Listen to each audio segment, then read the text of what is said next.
17 اگست 1962 کو یہ دونوں دوست انتہائی خاموشی سے اس گھر میں داخل ہوئے اور اس کھلی کھڑکی والے کمرے تک پہنچے۔ انہوں نے یہاں سے چھلانگ لگا دی۔ اس کے بعد یہ اس دیوار کی طرف بھاگے، لیکن اس سے پہلے کہ یہ اس دیوار کو پار کرتے، گارڈز نے انہیں دیکھ لیا اور فائرنگ شروع کر دی۔ پیٹر فیٹچر کو گولی لگ گئی اور یہ تقریباً 50 منٹ تک اسی جگہ پر، اسی دیوار کے پاس پڑا رہا اور تڑپ تڑپ کر مر گیا۔ اس وقت سینکڑوں لوگ وہاں جمع ہو گئے تھے جو اس کی موت کا تماشا دیکھ رہے تھے۔ دوستو، یہ دونوں دوست ڈنکی لگا رہے تھے۔ ان کا تعلق ایسٹ برلن سے تھا اور یہ ویسٹ برلن جانے کی کوشش کر رہے تھے۔ دوستو، آج تو پاکستان، انڈیا، افغانستان اور ایسے بہت سے ممالک کے لوگ ڈنکی لگا کر یورپ جاتے ہیں، لیکن جرمنی پر ایک ایسا وقت بھی گزرا ہے جب اس کے ایک ہی شہر میں رہنے والے لوگ ڈنکی لگا کر دوسرے حصے میں جانے کی کوشش کرتے تھے۔ اور دوستو، یہ donkey A Journey to the Death ہوا کرتی تھی۔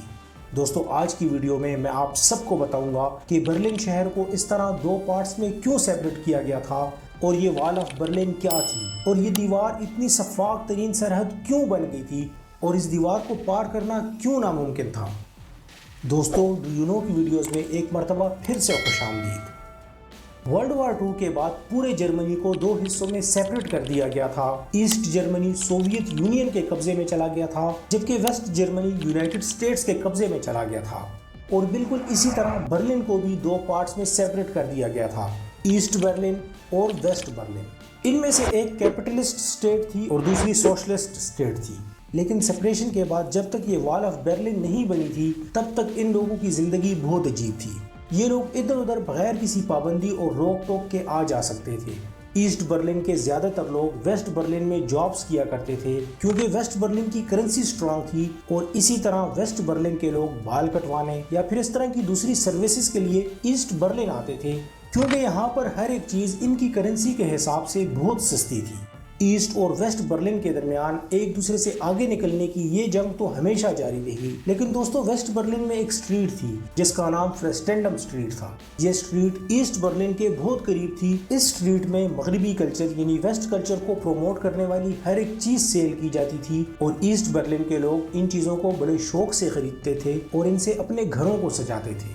اسی طرح ایسٹ برلن میں بھی سٹالینلے نام کی ایک سٹریٹ تھی۔ یہ سٹریٹ پھر بعد میں مکمل طور پر سوشلسٹ طرز کی عمارتوں میں تبدیل ہو گئی تھی۔ لیکن دوستو، اس سب کے دوران ایسٹ برلن کی گورنمنٹ نے نوٹس کیا کہ ان کے شہری ویسٹ برلن کی طرف مائیگریٹ کر رہے ہیں، کیونکہ وہاں آزادی بھی زیادہ تھی اور ان کی کرنسی بھی اچھی تھی۔ ایسٹ برلن کی گورنمنٹ اپنی عوام کو کنٹرول کرنا چاہتی تھی، اور اس کے لیے انہوں نے 13 اگست 1961 کو اپنے بارڈر کو کلوز کیا اور ایک دیوار بنانے کا فیصلہ کیا۔ جب تک یہ دیوار نہیں بنی تھی، تب تک انہوں نے یہاں پر ایک بار لگائی، لیکن اب یہ شہر آفیشیلی طور پر دو حصوں میں سیپریٹ کر دیا گیا تھا۔ وہ سڑکیں جو پہلے اس شہر کو آپس میں جوڑا کرتی تھی، اب وہ سپریشن کی وجہ سے بالکل ختم ہو گئی تھی۔ ایسٹ برلن کے لوگ کسی بھی کام سے اب ویسٹ برلن میں نہیں جا سکتے تھے، اور اسی طرح ویسٹ برلن کے لوگ بھی اب ایسٹ برلن میں نہیں آ سکتے تھے۔ گلی کے پار کے وہ لوگ جن سے پہلے روز ملاقات ہوا کرتی تھی، اب نہ تو ان سے بات ہو سکتی تھی اور نہ ہی ان کا دیدار ہو سکتا تھا، اور اس سب کی ذمہ دار وال آف برلن تھی۔ اس دیوار نے ایک شہر کے لوگوں کو 30 سال تک ایک دوسرے سے اسی طرح جدا رکھا تھا۔ دوستو، ایسٹ برلن کی حکومت نے لوگوں کو کنٹرول کرنے کے لیے سب سے پہلے ایک پکی دیوار بنائی، اور پھر انہوں نے وقت کے ساتھ ساتھ آہستہ آہستہ اس دیوار کو اپ گریڈ کیا۔ دیوار کے اوپر انہوں نے وائی کی شیپ کے لوہے کے راڈ لگائے، اور اس وائی کے گرد انہوں نے بار لپیٹی۔ دوستو، ایسٹ برلن کی گورنمنٹ نے لوگوں کو مکمل طور پر اپنے کنٹرول میں رکھنے کے لیے اس دیوار کو مزید اپ گریڈ کیا، اور یہ جو کچھ کر سکتے تھے، جتنا کر سکتے تھے، انہوں نے کیا۔ اس وال کی اپ گریڈیشن کے بعد پھر ایک ایسا وقت آیا کہ یہ وال آف برلن ایک شفاف سرحدی پٹی بن گئی، اور اسے کراس کرنا امپاسبل ہو گیا۔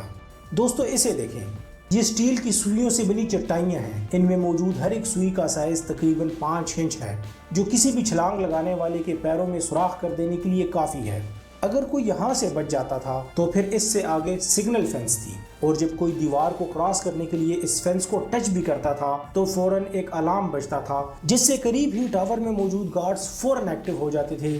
ان ٹاورز میں 24/7 گارڈز موجود ہوتے تھے، اور ان ٹاور سے بارڈر بالکل کلیئر نظر آتا تھا، اور ان گارڈز کو کھلی اجازت تھی کہ اگر کوئی بھی اس بارڈر کو کراس کرنے کی کوشش کرے تو اسے فوراً گولی مار دے۔